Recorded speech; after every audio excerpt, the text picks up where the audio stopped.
अस्सलामुअलैकुम दोस्तों। उम्मीद है कि आप सब खैरियत से होंगे।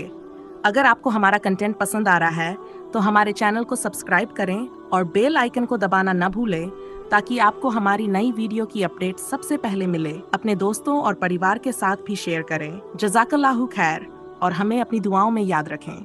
हज़रत मोहम्मद सल्लल्लाहु अलैहि वसल्लम का जीवन एक ऐसी अद्वितीय कथा है जो इस्लाम के अनुयायियों के लिए प्रेरणा, मार्गदर्शन और सच्चाई का सबसे बड़ा स्रोत है।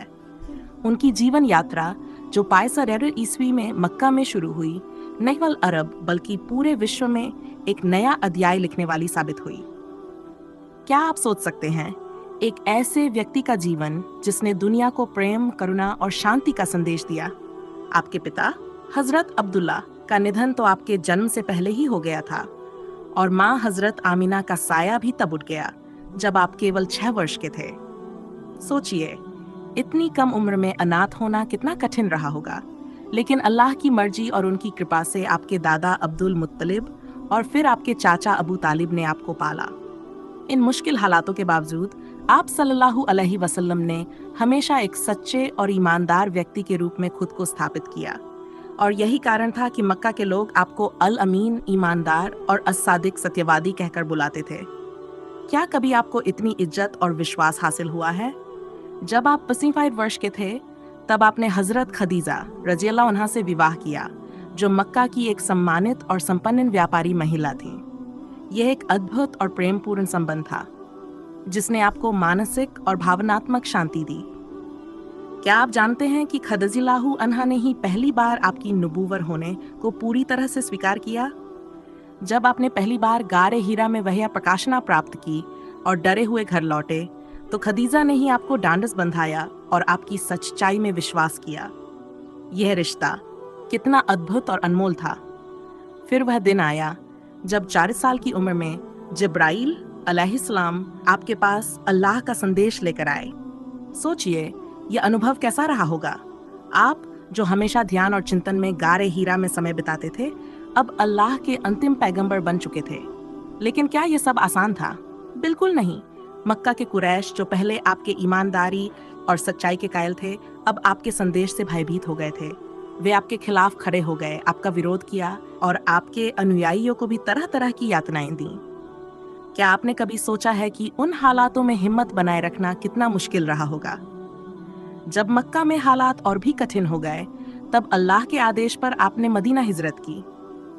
क्या आप जानते हैं, ये यात्रा इस्लाम के इतिहास का सबसे महत्वपूर्ण मोड़ था।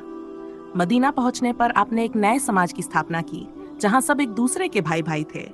ये वह जगह थी जहां इस्लाम ने अपने पंख फैलाए और इस्लामिक सभ्यता का उदय हुआ। मस्जिद नबवी का निर्माण भी इसी समय हुआ, जो न केवल एक इबादतगाह बनी बल्कि एक सामुदायिक केंद्र के रूप में भी उभरी। लेकिन क्या सब कुछ शांतिपूर्ण रहा? नहीं। मक्का के लोग अब भी इस्लाम को मिटाने की कोशिश कर रहे थे। बद्र, उहुद और खंदक जैसे युद्ध हुए जिनमें मुसलमानों ने अपनी हिम्मत और ईमान का सबूत दिया।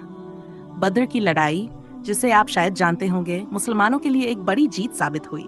क्या आप सोच सकते हैं, केवल 303 मुसलमानों ने 1000 से ज्यादा लोगों की सेना को हराया? ये अल्लाह की मदद और मुसलमानों की ईमानदारी का ही नतीजा था। हालांकि उहुद की लड़ाई में मुसलमानों को हार का सामना करना पड़ा, फिर भी उनकी आत्मा नहीं टूटी। आपके नेतृत्व में मुसलमानों ने हमेशा न्याय, क्षमा और करुणा का संदेश दिया।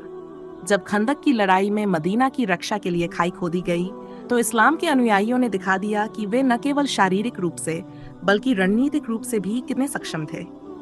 फिर वह समय आया जिसका इंतजार सभी कर रहे थे।